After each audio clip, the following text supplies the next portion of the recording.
ગીરગઢડાના ધોકડવા ઉનાનો મુખ્ય રસ્તા થોડા વરસાદમાં બન્યો બિસ્માર. તંત્ર મોટી દુર્ઘટનાની રાહમાં, નાગરિકો ત્રાહિમામ. રસ્તો ખાડામાં છે કે ખાડો રસ્તામાં એ નક્કી કરવું મુશ્કેલ. ત્યારે ધોકડવાના સ્થાપક લોકો દ્વારા આ રોડ આરસીસી બનાવવામાં આવે તેવી માંગ કરાઈ છે. ઉનાથી તુલસીશ્યામ રોડ એકદમ કથળેલી હાલતમાં 108 એમ્બ્યુલન્સ અને રાહદારીઓને 4 વ્હીલર 2 વ્હીલર તો દૂરીની વાત છે, ચાલીને જવું પણ મુશ્કેલ છે.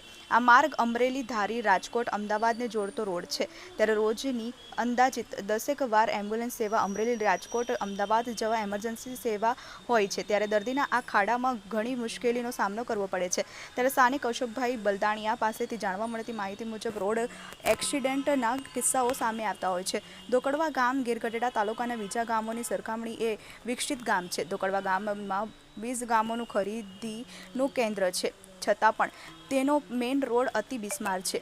વાત એ છે કે ગીરગઢડા તાલુકાના ધોકડવા ગામની જે મેઇન રોડ ગામનું નાક ગણી શકાય તે જ પ્રાથમિક સુવિધાથી વંચિત. રોડ એકદમ ખંડેર હાલતમાં, રાહદારીઓને પડતી મુશ્કેલીને ક્યારે તંત્ર સાંભળશે?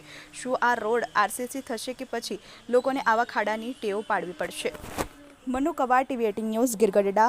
મારું નામ બલદાણિયા અશોક બાલુભાઈ, ધોકડવા. અશોકભાઈ, તમે આ રોડને એકદમ નજીક છો. હા. તમારી સ્થાનિક પેઢી છે અહીંયા. તો રોજના તમે અહીંયા એક્સિડન્ટ કેટલાક જોવો છો? અહીંથી રોજના 12 થી 15 એક્સિડન્ટ. લોકો 2 વ્હીલર હોતા પડી જાય છે ખાડામાં, અને નાના બાળકો હોય તો એ સ્કૂલે જવામાં બી વધારે પ્રોબ્લેમ થાય છે. અને ગાડીઓ, મોટી ગાડીઓ આવે છે તો એના નીચેના તળિયા અડી જાય છે ખાડામાં. તો આમ રોજે રોજ તમે આમ કેટલાક મિનિમમ એક્સિડન્ટ જોતા હશો? આ ચોમાસું ચાલુ થયું ત્યાંથી અત્યાર સુધીમાં 20 થી 25 જણા રોજ કાયમી માટે પડે છે આ ખાડામાં. તો તમારી શું માંગ છે સરકાર પર?